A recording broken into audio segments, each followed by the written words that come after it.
Marvel cinematic universe का एक ऐसा जरिया जो कि एमसीयू की दुनिया को पूरी तरह से बदल कर रख देगा। एक कॉन्सेप्ट इंकर्शन, मल्टीवर्स का कोलैप्स, मल्टीपल रियलिटीज का एक साथ टकराव, और इस थ्योरी में कैंग सिर्फ एक जरिया था। असली खतरा जो अभी आने वाला है, डॉक्टर विक्टर वॉन डूम। तो थोड़ा सा स्पॉइलर अलर्ट को साथ में रखते हुए वीडियो उससे पहले इस पे अगर हंसना है तो थोड़ा हंस लो, थोड़ा ज्यादा ही हंस लो। इनकर्शन एक ऐसा कॉस्मिक इवेंट है जहां दो अलग अलग यूनिवर्स के अर्थ एक ही जगह पे एग्जिस्ट करने लगते हैं। जब ऐसा होता है तो दोनों यूनिवर्सेस के रियलिटी स्ट्रक्चर अनस्टेबल हो जाता है। अगर किसी एक प्लेनेट या फिर अर्थ को डिस्ट्रॉय नहीं किया गया तो दोनों यूनिवर्सेस पूरी तरह कोलैप्स हो जाते हैं। ये कॉन्सेप्ट पहले दिखाया गया मार्वल कॉमिक्स के न्यू एवेंजर 2013 से लेकर 2015 तक एंड 2015 के सीक्रेट वॉर्स में red Richards, doctor strange, iron man और ब्लैक पैंथर जैसे कैरेक्टर्स ने एक ग्रुप बनाया था, द इल्यूमिनाटी, जिसका काम था इनकर्शन को रोकना। पर जब जब इनकर्शन होता है, इल्यूमिनाटी को एक यूनिवर्स के अर्थ को उड़ाना पड़ता है। सोचो जरा, एक हीरो को डिसाइड करना पड़ रहा है कि किस दुनिया को मारना है। ऐसे तो थैनोस ने भी आधी यूनिवर्स इसलिए मिटा दी थी ताकि बाकी आधा जो बच गया है वो पीसफुली जी सके। लेकिन हम उसे विलेन कहते हैं क्योंकि नियत का कभी फैसला नहीं होता, सिर्फ नतीजे देखे जाते हैं। एमसीयू में हमें अब तक सिर्फ ग्लिम्स मिला है, पर असली हॉरर तो अभी बाकी है।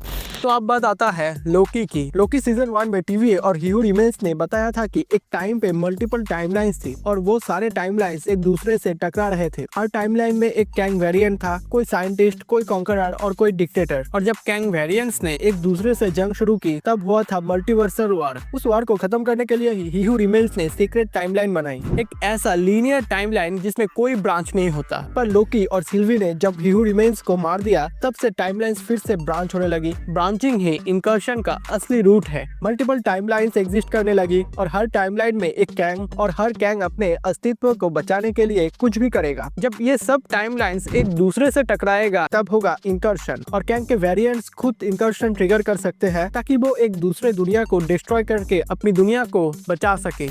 मल्टीवर्स ऑफ मैडनेस में हमें 832 यूनिवर्स का ग्लिम्स मिला, जहाँ का स्ट्रेंज ऑलरेडी इनकर्शन का शिकार हो चुका था। स्ट्रेंज ने जब ड्रीम वॉक किया एक ऐसे वर्जन में जहाँ वो खुद मर गया था, तब उसने एक रूल तोड़ दिया, हर बार ऐसा करने से इनकर्शन होने का रिस्क होता है। एंड मूवी के एंड में जब क्लियर आता है डोरमामू की भतीजी, तो वो कहती है to cost an incursion come with me to fix it. यानी एमसीयू के 616 टाइमलाइन पे ऑलरेडी एक इनकर्शन स्टार्ट हो चुका है। डॉक्टर स्ट्रेंज अब क्ली के साथ मिलकर मल्टीवर्स के कोलैप्स को रोकने की कोशिश करेगा, पर प्रॉब्लम यह है क्ली और स्ट्रेंज किसी इनकर्शन को ठीक कर भी ले तो दूसरी जगह और ज्यादा इनकर्शन होने वाला है, क्योंकि मल्टीवर्स का सिस्टम ही ब्रेक डाउन हो चुका है। और जब सब कुछ कोलैप्स हो रहा हो तो कोई एक बंदा होगा जो इस कोलैप्स का फायदा उठाएगा, doctor Doom.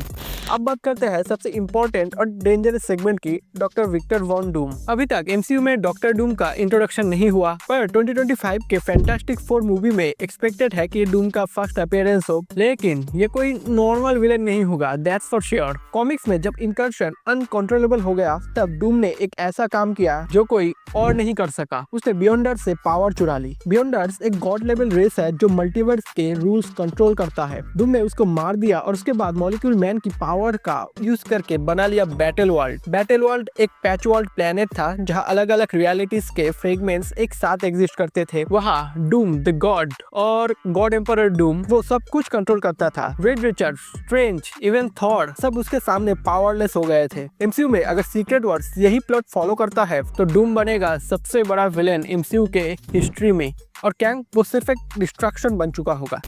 Avenger secret Wars 2027 MCU का सबसे बड़ा इवेंट बनने वाला है। इस मूवी में मल्टीवर्स कोलैप्स होने वाला है। हर रियलिटीज के सभी हीरोज एक ही बैटल वर्ल्ड में आएगा। टोबी मैगवायर, ह्यूग जैकमैन, रे रेनॉल्ड्स, एंड्रू गारफील्ड सब के सब एक ही जगह, और वहाँ होगा Doom versus Reed Richards versus strange versus everyone. इस मूवी के एंड में हो सकता है कि एक एमसीयू रिबूट जैसा कि कॉमिक्स में हुआ था, मल्टीपल यूनिवर्सेस कोलैप्स करके एक नया यूनिवर्स बनाया गया था जहाँ एक्स-मैन, फैंटास्टिक फोर, एवेंजर्स एक ही वर्ल्ड में एग्जिस्ट करते हैं। एमसीयू में भी यही हो सकता है। ओल्ड एक्टर्स का फाइनल फेयरवेल हो सकता है, नए कैरेक्टर्स की एंट्री हो जैसे माइल्स मोराल्स, नोवा एटसेट्रा। सीक्रेट वॉर्स के एंड में डूम का अंत आ जाएगा, लेकिन इसका प्राइस क्या होगा? एमसीयू का रीसेट। तो इनकर्शन सिर्फ एक साइंस फिक्शन टर्म नहीं है, ये एमसीयू का फ्यूचर भी है। कैंग ने जो मल्टीवर्स का एक युद्ध शुरू किया था, डॉक्टर डूम ने उसे और भी ज्यादा अनप्रेडिक्टेबल बना दिया एंड अनकंट्रोलेबल एंड अनस्टेबल, और अब डूम उस पूरी जंग और कोलैप्स का किंग बनने वाला है। तो आज का वार्तालाप यहीं पर समाप्त रखते हैं। बहुत दिन बाद आया, मुझे पता है, वीडियो एग्ज़ाम चल रहा था, जैसा कि मैंने पोस्ट भी कर दिया था। अब रेगुलर आ जाएगा, 2K एग्ज़ाम ख़त्म, कैसा हुआ वो छोड़ो, ख़त्म तो आ जाएगा।